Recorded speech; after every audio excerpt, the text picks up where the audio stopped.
out of the room if and when they become restless or cranky. It's only fair to our students who have worked so hard that they not be distracted from giving their best performance. And then I just would like to mention the credits for our musical introduction. When you hear the fife and drum music, that's called Lady Hope's Reel. And the rest of the music is excerpted either from Appalachian Springs or Rodeo by Aaron Copeland. Enjoy the evening.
America, throughout her history, has endured many times of struggle.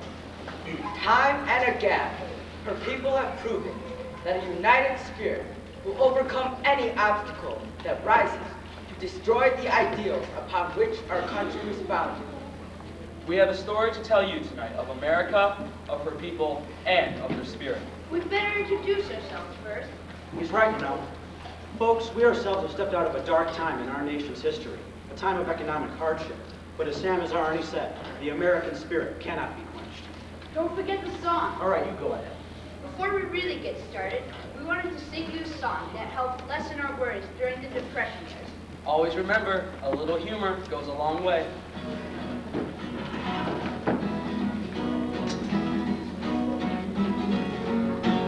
In the big rock candy mountains, there's a land that's fair and bright, where the handouts grow on bushes, and you sleep out every night, where the boxcars all are empty, and the sun shines every day. Oh, I'm bound to go where there isn't any snow, where the rain doesn't fall and the wind doesn't blow, in the big rock candy mountain. Oh, the buzzing of the bees and the sycamore trees, round the soda water fountain, where the lemonade springs and the bluebird sings, in the big rock candy mountain. In the big rock candy mountain, all the cows have wooden legs, and the bulldogs all are toothless, and the hens lay soft-boiled eggs. All the trees are full of apples, and the barns are full of hay. There's a lake of stew and soda pop too. You can paddle all around in a big canoe in the big rock candy mountain. Over the buzzing of the bees and the sycamore trees, round the soda water fountain, where the lemonade springs and the bluebird sings, in the big rock candy mountain.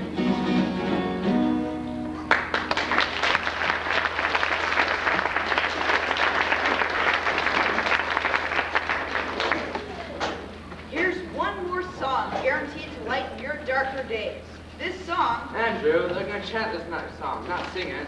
This song was popular in vaudeville acts well into the 1940s. It's called Mrs. Murphy's Chowder.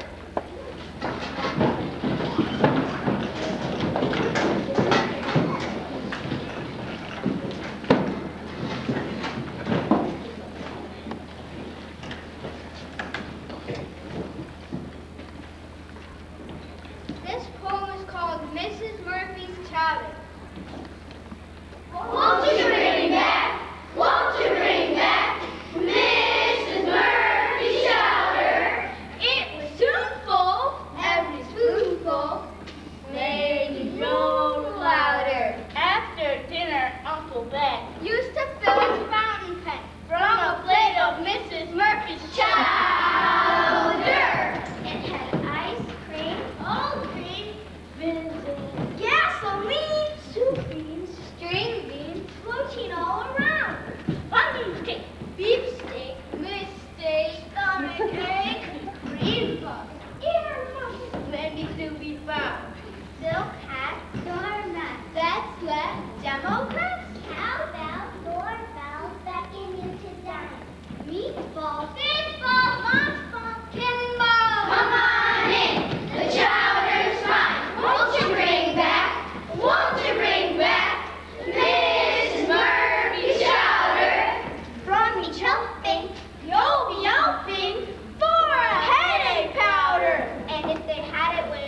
It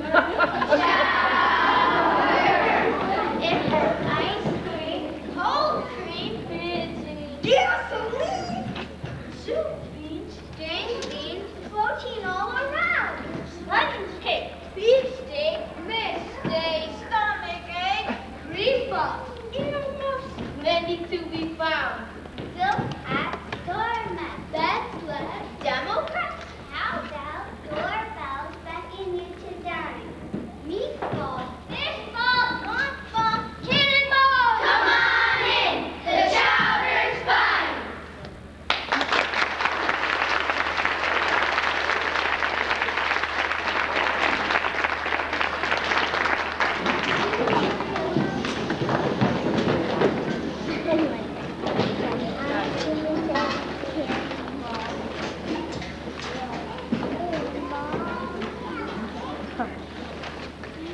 Despite the optimistic front we've been showing you, this time of suppression is very tough. In fact, we've been forced to ride the rails looking for work. Right, boys?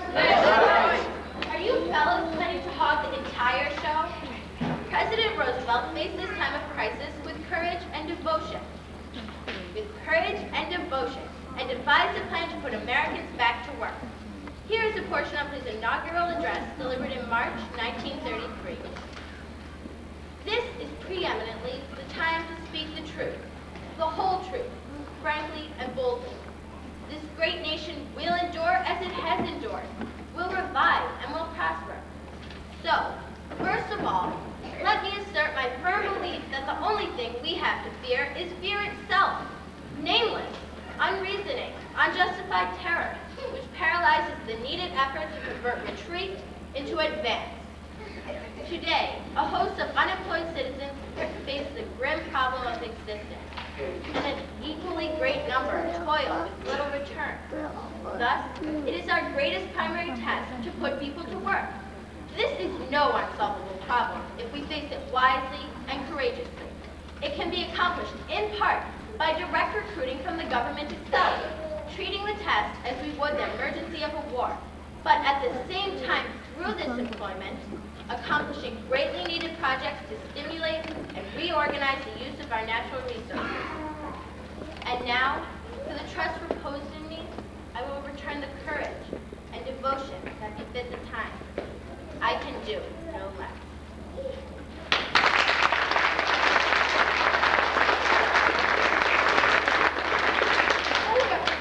Fear itself. Why, if anyone ever had cause to fear, wasn't it our own sons of enlightenment, daring to found a nation on an idea, though a grand idea to be sure, a democracy in a republic? We hold these truths to be self-evident, that all men are created equal, that they are endowed by their creators with certain unalienable rights, that among these are life, liberty, and the pursuit of happiness. Speaking of democracy, I'm one who enjoys a bite of poetry now and then. I forgot just how Whitman said it. I'll help you out. Walt Whitman saw the vision of democracy and devoted his life in making it a reality. On the eve of Civil War, in 1860, he wrote the following poem, For Your Democracy. Come, I will make the continent indissoluble. I will make the most splendid race the sun ever shone upon.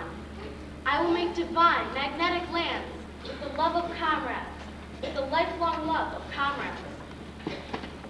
I will plant companionship, thick as trees, along all the rivers of America, and along the shores of the Great Lakes, and all over the prairies. I will make inseparable cities with their arms about each other's necks, by the love of comrades, by the manly love of comrades. For you, these from me, O democracy, to serve you, my lady, for you. For you, I am trilling these songs.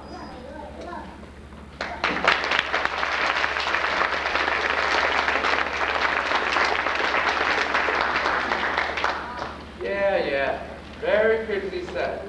But democracy without the people to carry it out? No, sir, it'll never work. It's the people we need to remember tonight. The people. You know, I agree. We must remember where it all started, with our own Yankee boys. Those redcoats scornfully calling us macaroni simpletons, just like English dandies. Didn't bother us any either. We sang a song right back at them, sent them scampering from Lexington all the way back to Boston. And don't forget our boys. Eh?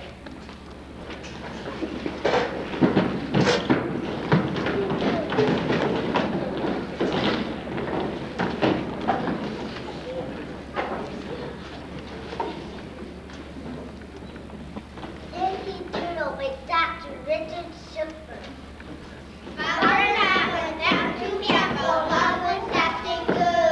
And there we see the men and boys that stick and tasty pudding. Yankee Doodle, keep it up. Yankee Doodle dance. Modern music and the stuff that puts the broken hand. And there I see 1,000 men as rich as Squire David. And what they wasted every day, I wish it could be saved. And there was Captain Washington upon a laughing stallion, giving orders to his men. I guess there were 1,000,000. And then the feathers on his head, they looked so very fine. I want to peck the leaf and get to give to my Jemima. Yankee Doodle, keep it up. Yankee Doodle, dance. I'm the music and the stuff that puts the broken hands. And here I see a swamping gumbo as a log of maple upon a mighty little cup, a loaf for father's cattle. And every time they flower up, they lose a horn of powder. And they made a noise like father's gun, oh, that makes it louder. Yankee Doodle, keep it up. Yankee Doodle dance. Behind the music and the stuff that puts the broken hands. And there I see a little cat gets head all made of leather. They knocked out pipe with little sticks to call the folks together. And Captain David had a gun. He kind of clapped his hands. I stuck a crooked stabbing upon the little end. The troopers too would gallop up and firing in our faces. It scared me almost half to death to see them run such races. It scared me so I looked it up. Looked up I remember. I turned the bell till I got home. Locked up in mother's chamber. Yankee Doodle, keep it up. Yankee Doodle dancing. Modern music and the stuff that looks the broken handy.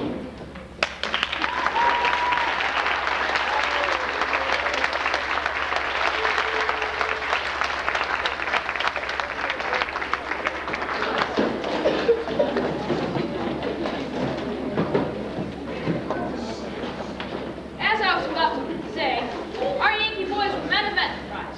They knew that true, honest, willing labor shaped not only the man, but the character of the man.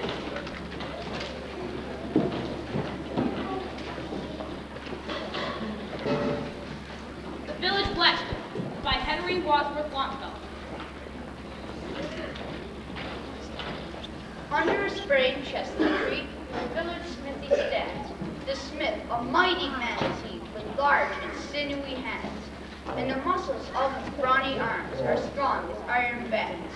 His hair is crisp and black and long. His face is like the tan. His brow is wet with honest sweat. He earns whate'er he can. And he looks the whole world in the face, for he owes not any man. Week in, week out, from morn till night, you can hear his bellows blow. You can hear him swing his heavy sledge with measured beat and slow. Like a sexton ringing the village bell, the evening sun is low. He goes on Sunday to the church and sits among his boys. He hears the parson pray and preach. He hears his daughter's voice. And singing with the village choir, it makes his heart rejoice. It sounds to him like her mother's voice, singing in paradise. He needs must think of her once more, how in the grave she lies. And with his hard rough hand, he wipes a tear out of his eyes. Toiling, rejoicing, sorrowing, onward through life he goes.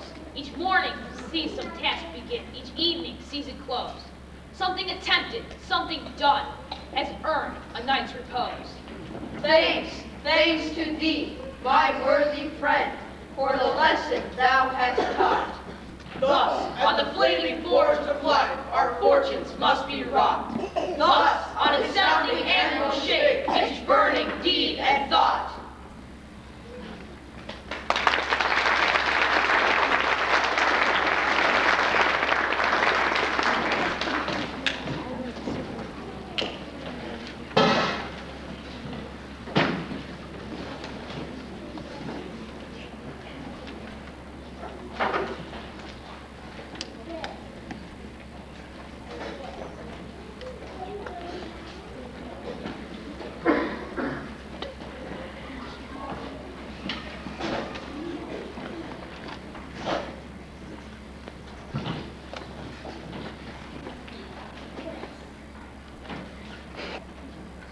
Okay, I say hurrah for the colonial patriot. However, gentlemen, don't you believe it was our leaders, our founding fathers, who were the solid bedrock of our fledgling nation? These great visionaries established the principles we continue to uphold today. Liberty, equality, justice for us all. All of us, one brotherhood. Americans.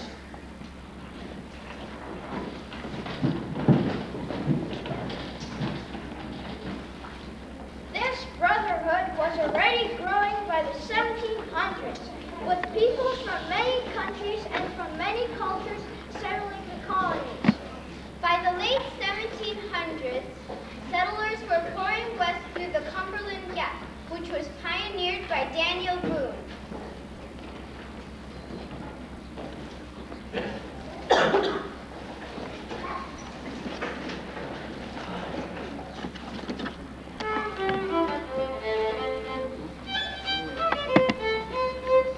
Me and my wife's pal, we're all going down to Cumberland Gap, Cumberland Gap, Cumberland Gap.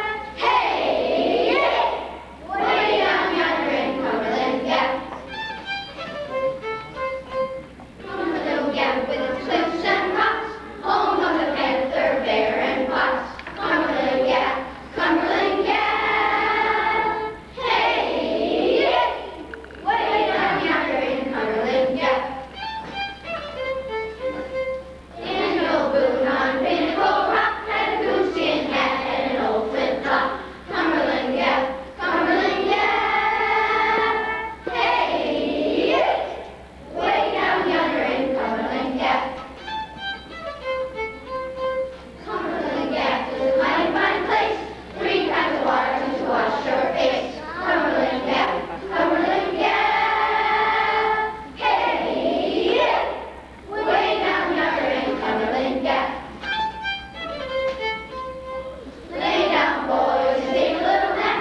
14 miles to Cumberland Gap, Cumberland Gap, Cumberland Gap.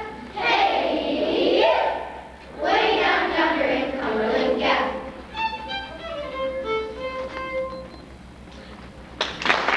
One in the mightiest lager of them all.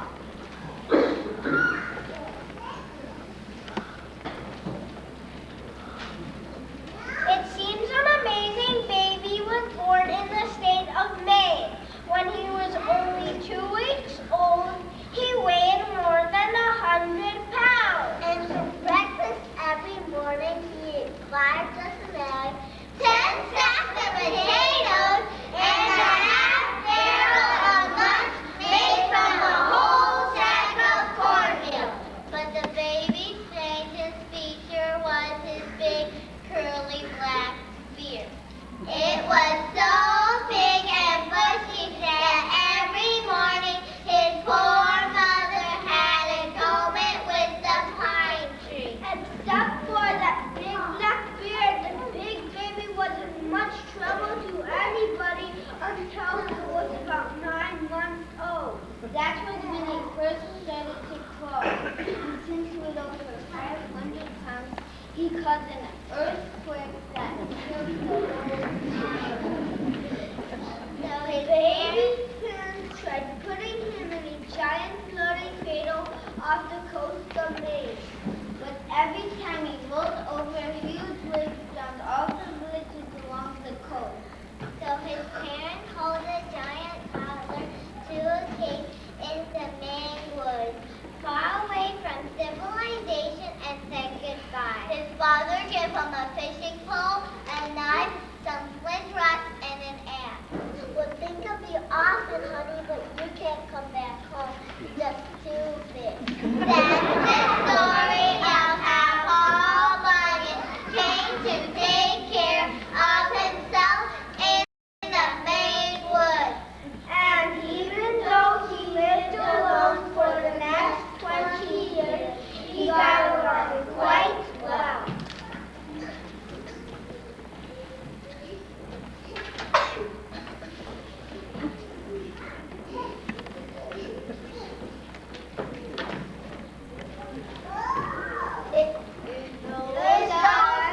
great in barn.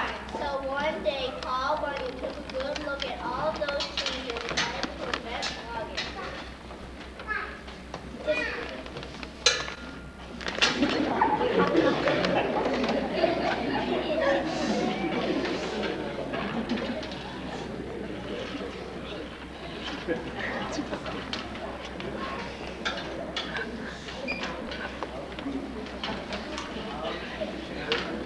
Dad!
Atlantic Ocean to the Great Lakes.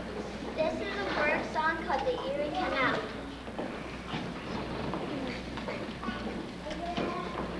I've got a mule and her name is Sal. 15 miles on the Erie Canal. She's a good old worker and a good old pal. 15 miles on the Erie Canal. We've hauled some lodges in a day. Filled with lumber, coal, and hay. And we know every inch of the way. From Albany to Buffalo. Low Ridge, everybody down. Low Ridge, for we come into a town. And you always know your neighbor, you always know your pal, if you ever navigate on the Erie Canal. We'd better get on our way, old pal. 15 miles on the Erie Canal. Could you bet your life I never have a song? 15 miles on the Erie Canal. Get up there, mule, here comes the laugh. We'll make room at 6 o'clock. One more trip, then back we'll go. Right back home to Buffalo. Low Ridge, everybody down. Low Ridge, for we're coming to a town. And you always know your neighbor, you always know your pal, if you ever navigated on the Erie Canal.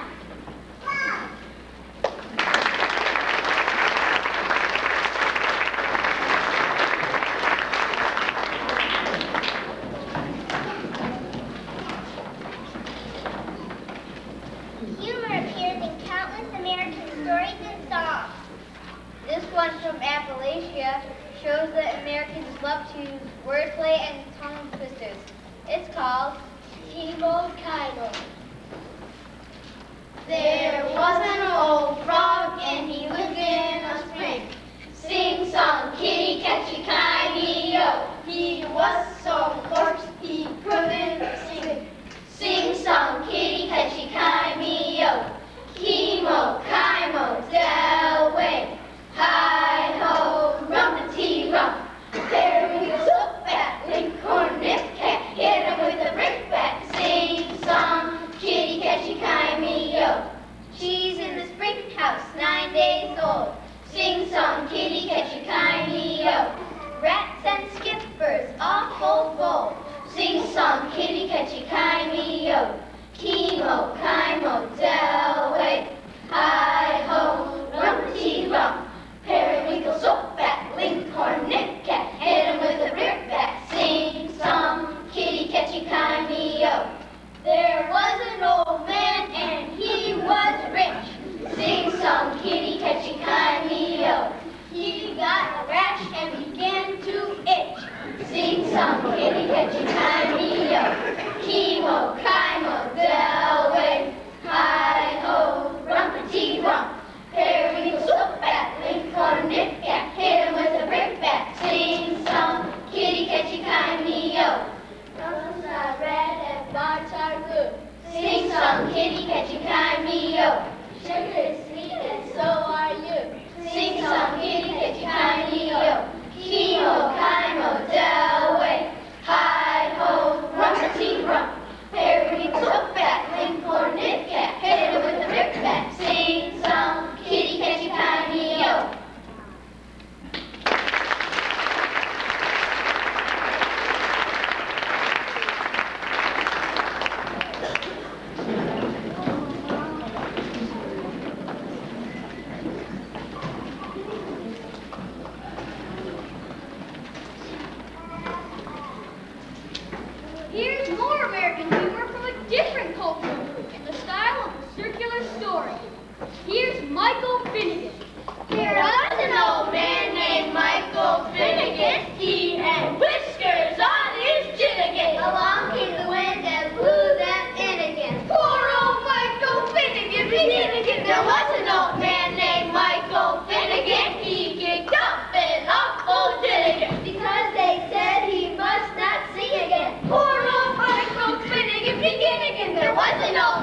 the way, we gain insight into our life and concern of people. Johnny has gone for a soldier is one of our Revolutionary War songs. Je ne te lasse as the song was. Je ne te lasse song as river shanty. While men labor, loading and unloading cargo along the Ohio or the Mississippi River. Simple Gift is a Shaker song, first heard around 1848.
Settlers along the frontier had to endure incredible hardships in the common everyday life.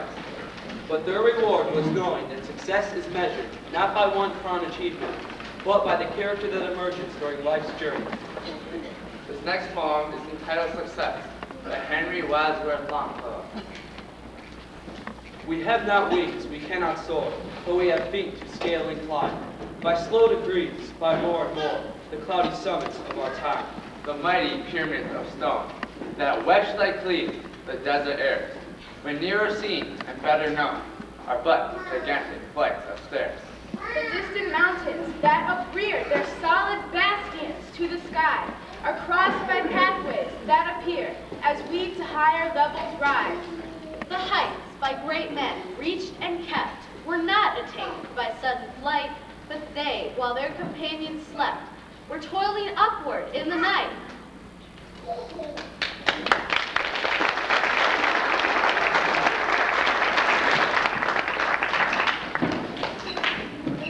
How many of you remember the folk tale of Jack and the Beanstalk? Well, Jack immigrated to America, along with many of us, and became even more opportunistic than he had been before. The optimistic humor in this Appalachian Jack tale shows yet another side of the American spirit.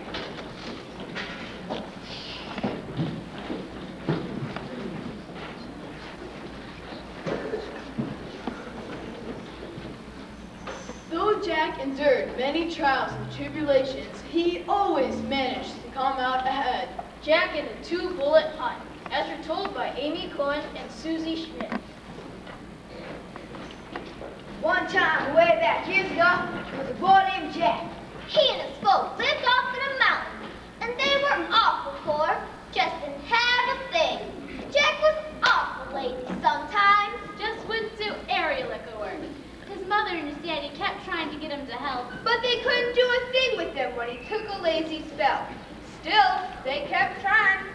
So one cold December morning, Jack's daddy stood beside Jack in the yard, looked at the rabbit tracks in the snow, looked at Jack and said, Son, at the end of them tracks is your breakfast.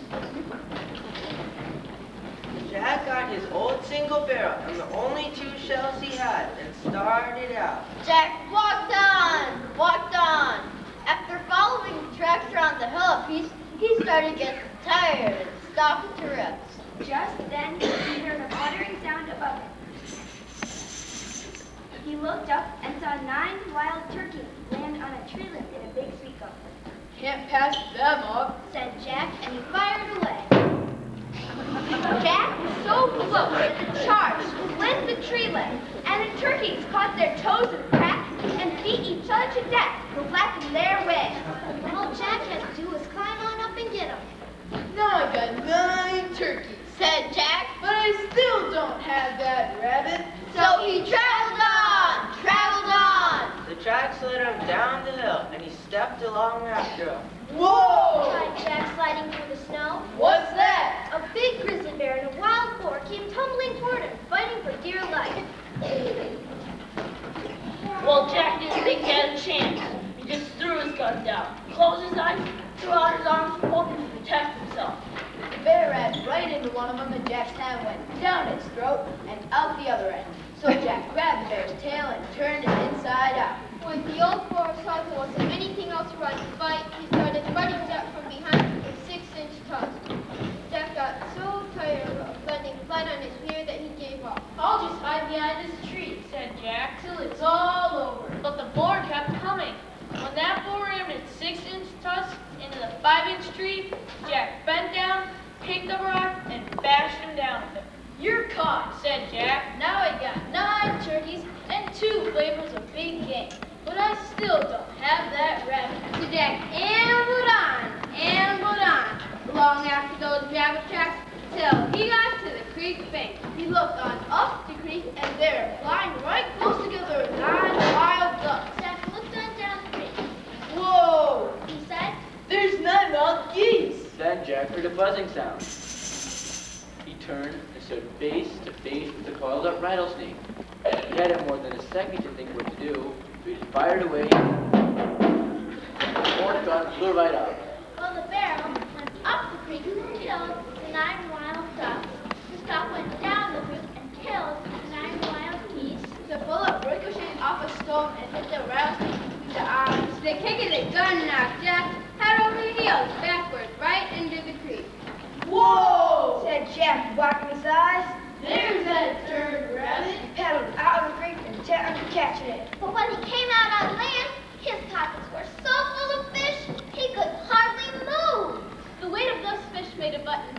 Jack's overalls. Whoa! Said Jack, watch that button fly over and kill that rabbit. Well, Jack took the rabbit, the fish, The rattlesnake. the geese, the ducks, the boar, the bear, and the turkeys, and put out for home to cook his breakfast. And the last time I went to see him, he was doing real fine.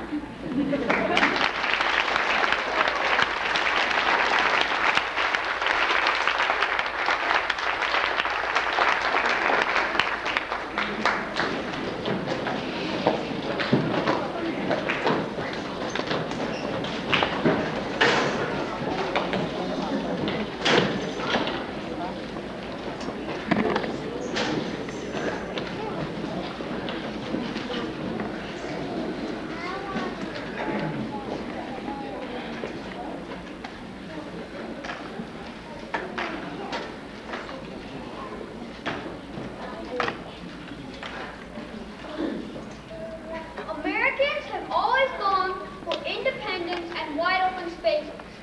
This yearling spirit gave birth to a great Western movement. These pioneers needed a tenacious character to endure the climate and conquer the land. In the next poem, Henry Wadsworth wrote out, teach us that neither the past nor the future are of great significance, but strife in the living present is man's greatest need.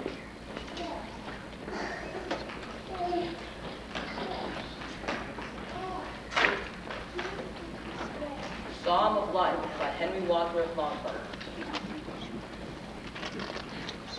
Tell me not, in mournful number, life is but an dream. For the soul is dead that slumbers. And things are not what they seem. Life is real, life is earnest, and the grave is not its goal. Dust thou art, To dust returnest. was not spoken of the soul. Not enjoyment and not sorrow is our destiny and our way. But to act that each tomorrow find us farther than today.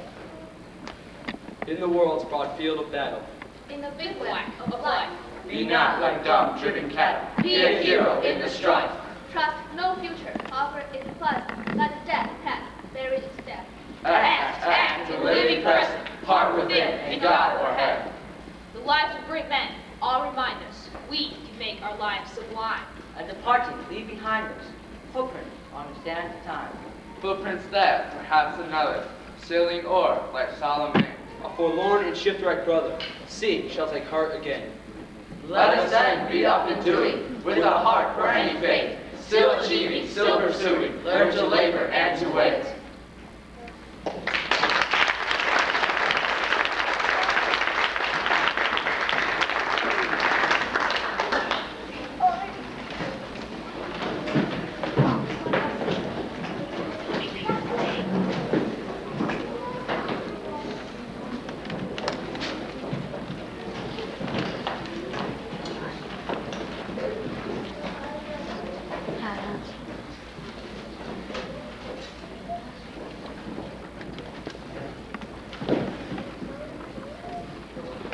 Walt Whitman wrote a lot of poems about pioneers who opened up the West. This is a part of his song called Pioneers, Oh Pioneers. All the past we leave behind, we depart to find a newer, mightier world, varied world. Fresh and strong the world we seize, world of labor and the march. Pioneers, oh pioneers, we detachment steady throwing, down the edges, through the passes, up the mountain steep, conquering, holding, daring, venturing, as we go the unknown ways.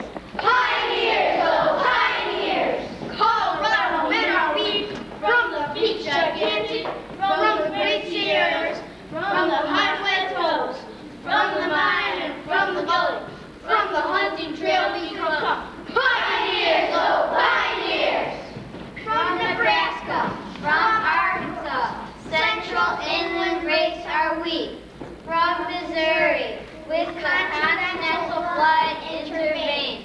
All the hands of Conrad clasping, all the southern, all the northern, pioneers, oh pioneers.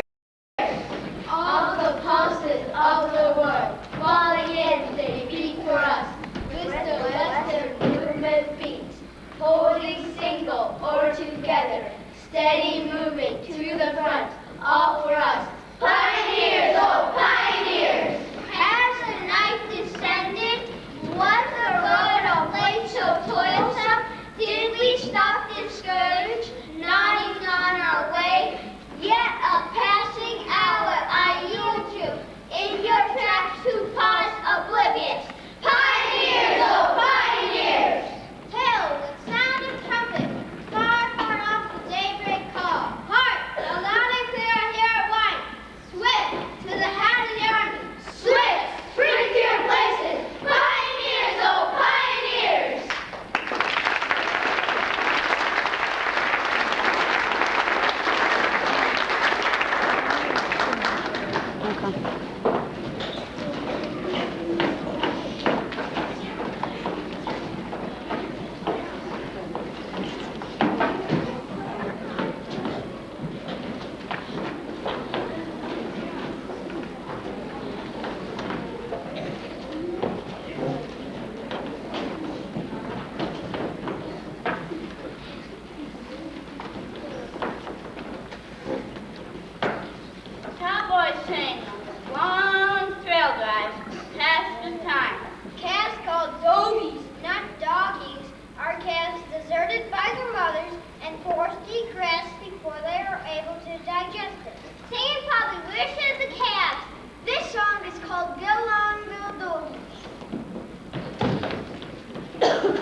Unfortunately, not all people were at liberty to pioneer. One of the most fundamental conflicts America ever faced was over the issue of slavery. This conflict ended in disunion and civil war. Yet, there are those who persevered to gain freedom for themselves and for others. A renegade is another word for renegade. This next poem is entitled Renegade, Renegade, and was written by Robert Hayden. Run, falls, rise, stumbles, On from darkness, into darkness, and the darkness thicketed with shapes of terror, and the hunters pursuing, and the hounds pursuing, and the night cold, and the night long, and the river to cross, and the jack-o'-lanterns beckoning, and the blackness ahead, and when shall I reach that somewhere morning? and keep on going, and never turn back, and keep on going, renegade, Renegade, renegade. Many thousands rise and go. many thousands crossing over. Oh, mythic north! Oh, star-shaped yonder, Bible City, North Star and Bonanza Gold. I'm bound for the freedom, freedom bound, and oh, Susiana, don't you cry for me, renegade, renegade. Rises in their anguish, in their power. Harry Tubman, Woman of earth, whip scarred, a summoning, a shining, me to be free. And this was the Laban. Brethren, brethren, we journey from camp to camp. Moon, so bright, and no place to hide. The cry up, and then Patty Roll is riding. Hound dogs, belly, and bladed air. And fear starts reverberating. Never begin, will never begin. Hush that now. And eyes turned upon them level pistol, glinting in the moonlight. Dead folks, can Jaber talk? I says. Keep on going, or die now. I says. Hoot owl calling in the ghosted air. 5 times calling to the hands in the air. Shadow of a face in the scary leaves. Shadow of a voice in the talking leaves. Come ride on my train. Come ride on my train. Me, Me, Me. to be free.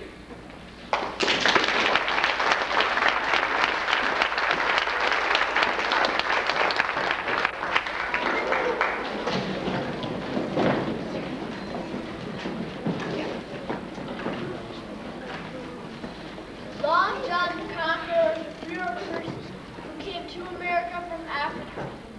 He became a folk hero among slaves and the plantations who loved his spirit. He was a beat man. He'd be there when trouble comes, and he'd be there when trouble goes.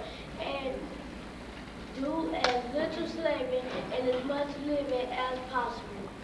The next chant is a call and response type song. These help workers much time at jobs that require rhythmic physical movement.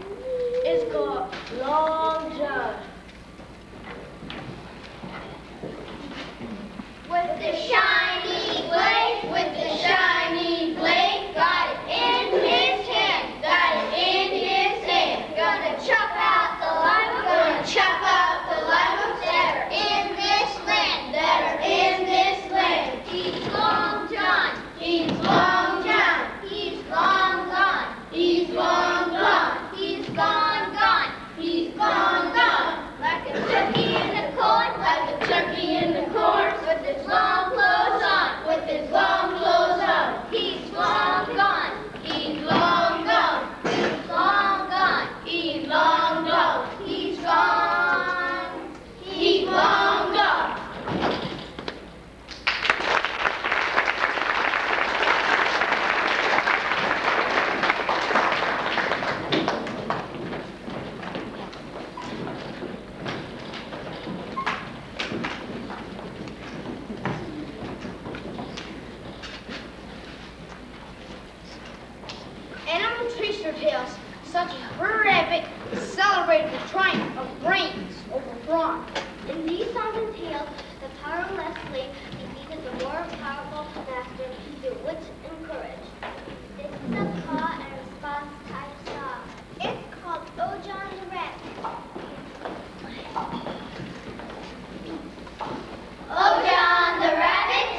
took the courage and conviction of many gallant soldiers, coupled with the faith and wisdom of a great man, Abraham Lincoln, to secure freedom for a people and ensure the strong continuation of the United States of America.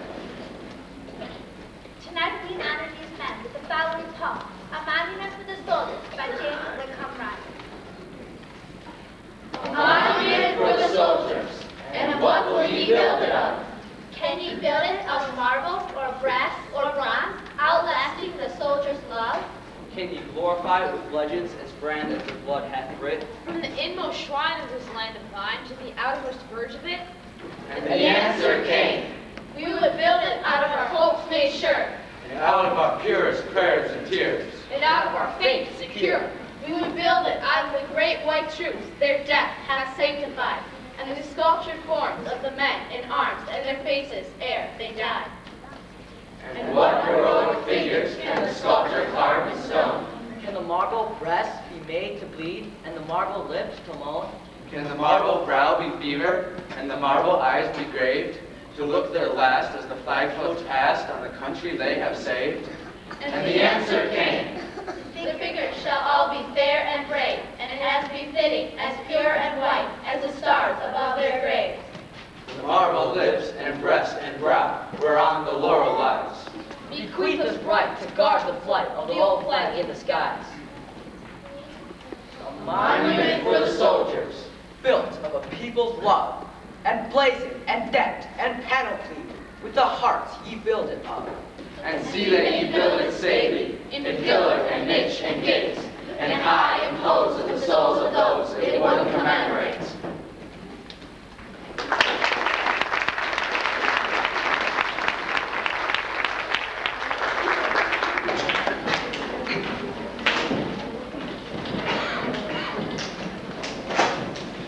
The coming of the 20th century, many Americans enjoyed newfound wealth and prosperity. The American dream lured many men and women from other countries with promises of equal justice and equal opportunity. The great influx of immigrants caused our national leaders to re-examine the tenets of democracy. With a diverse group of people seeking to live in unity, democracy must continue to grow and be enlarged. The Colossus of Rhodes was a mighty guardian in the Aegean Sea, in contrast with the Statue of Liberty, who gave a benevolent welcome to her newcomers. The New Colossus by Emma Lazarus. Not like the brazen giant of Greek fame, The conquering limbs astride from land to land. Here at our sea watch, sunset gate shall stand a mighty woman with a torch. Whose flame is the imprisoned lightning, and her name, Mother of Exiles. Give me your tired, your poor, Your huddled masses yearning to breathe free. The wretched refuse of your teeming shore. send these, the homeless, tempest-tossed to me. I lit my lamp beside the golden door.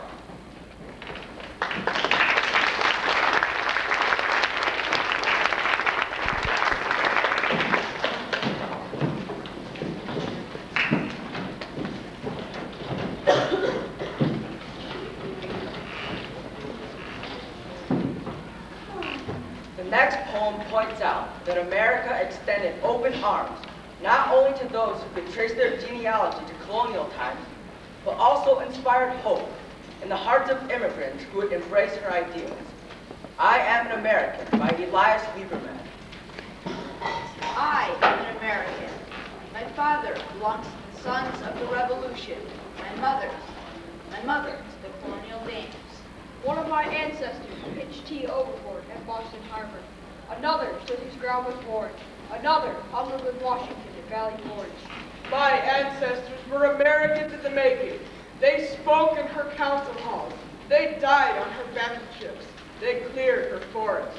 Dawn reddened and pale. Staunch hearts of mine beat fast at each new star in the nation's flag. Keen eyes of mine foresaw her greater glory, the sweep of her seas, the plenty of her plains, the man-hives of the billion-wired cities. Every drop of blood in me holds a heritage of patriotism. I am an American. Then the Russian Jew speaks. I am an American. My father was an atom of dust. My mother, a straw in the wind to his serene majesty. One of my ancestors died in the mines of Siberia. Another was crippled for life by 20 blows of the knife. Another was killed defending his home during the massacre. The history of my ancestors is a trail of blood to the palace gate where the great white is on. But then the dream came, the dream of American. In the light of the Liberty torch, the atom of dust became a man, and the straw in the wind became a woman for the first time. See? Said my father, pointing to the flag that fluttered near. That flag of stars and stripes is yours. It is the emblem of the promised land. It means, my son, the hope of humanity. Live for it. Die for it. Under the open sky of my new country, I swore to do so. And every drop of blood in me will keep that vow. I am proud of my future. I am an American.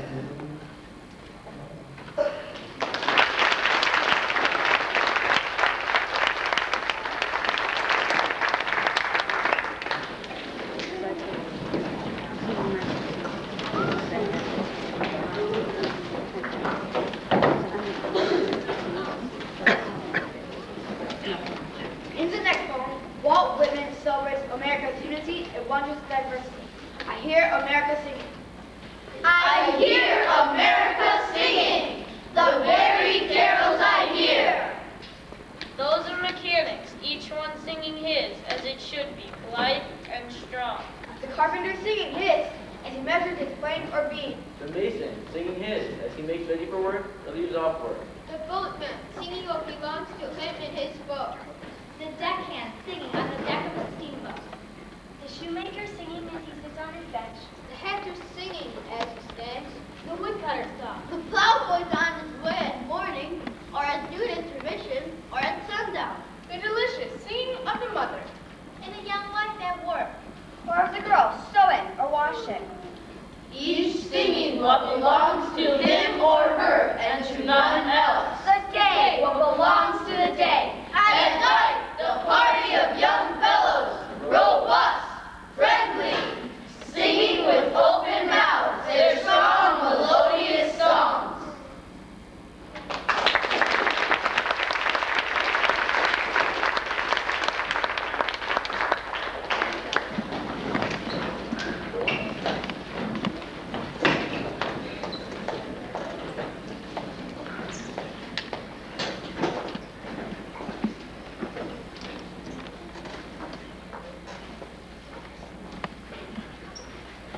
Today, this theme of unity and diversity echoes throughout the nation as Americans enjoy their freedom. It's America for Me by Bill Martin Jr. It's America for me, my sweet land of liberty, where the feuding and the fussing is a sign of unity, where the more we get together, the more we disagree, in this feuding, fussing land of liberty. Speak right out with your opinions. Stand for what you think is true. Advertise on every billboard. Try your luck on TV too, but prepare to be bombarded with other points of view in this feuding, fussing land of liberty. Listen here, Paul Revere. The welfare lamp says, ride! Your voice can rally freemen throughout the countryside.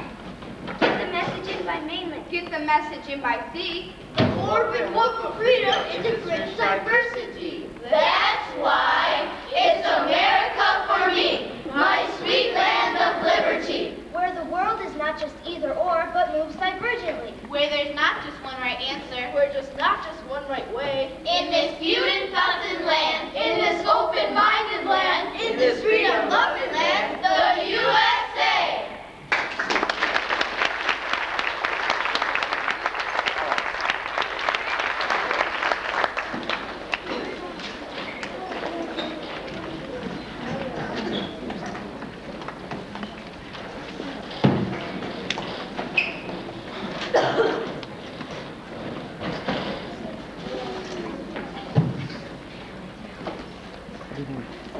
Throughout the past century, Americans continue to pioneer, reaching a new horizon and pursuing self-betterment. In individuals quested, each according to his or her own vision. Thus our country contributed to the age such people as Alexander Graham Bell, the Wright brothers, Thomas Edison, Jim Thorpe, Henry Ford, Jane Addams, Teddy Roosevelt, W.E.B. Du Bois, Eleanor Roosevelt, Langston Hughes, Martin Luther King Jr., John F. Kennedy.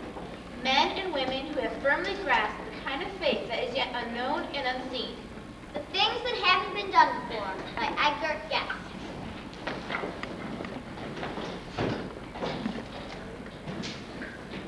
The things that haven't been done before, those are the things to try. Columbus dreamed of an unknown shore at the rim of the far-flung sky. And his heart was bold. And his faith was strong, as he ventured in dangers new. And he paid no heed to the cheering throng or the fears of the doubting crew. The many will follow the beaten tracks with guideposts on the way. They live and have lived for ages back, with a chart for every day. Someone has told them it's safe to go on the road he has traveled o'er. and all they ever strive to know are the things that were known before. You strike out without map or chart, where never a man has been. From the beaten paths they draw apart. To see what no man has seen. There are deeds they hunger a longing to do. Though battered and bruised and sore, they blaze the path for the many who do nothing not done before. The things that haven't been done before are the tasks worthwhile today. Are you one of the flock that follows? Or are you one that shall lead the way? Are you one of the timid souls that quail at the cheers of the doubting crew? Or dare you whether you win or fail? Strike out for a goal that's new!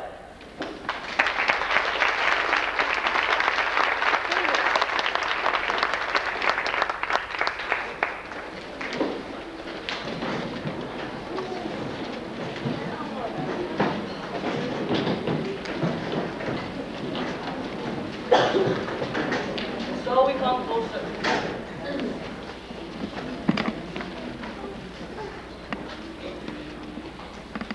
And so we come full circle.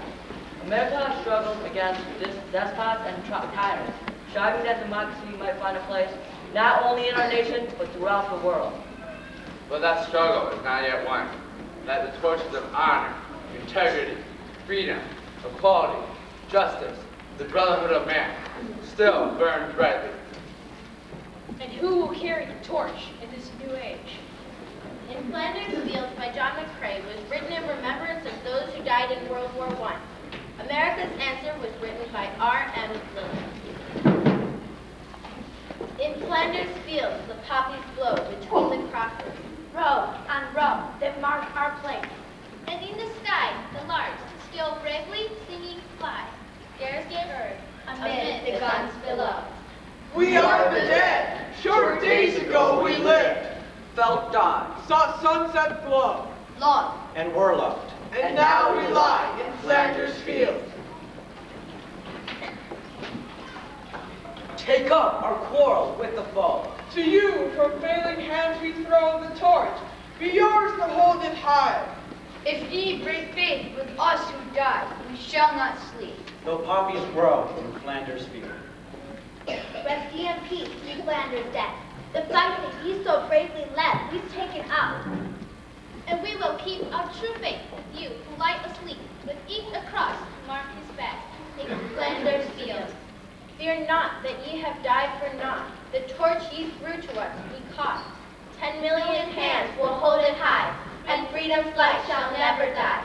We've learned the lesson that ye taught in Flanders Fields.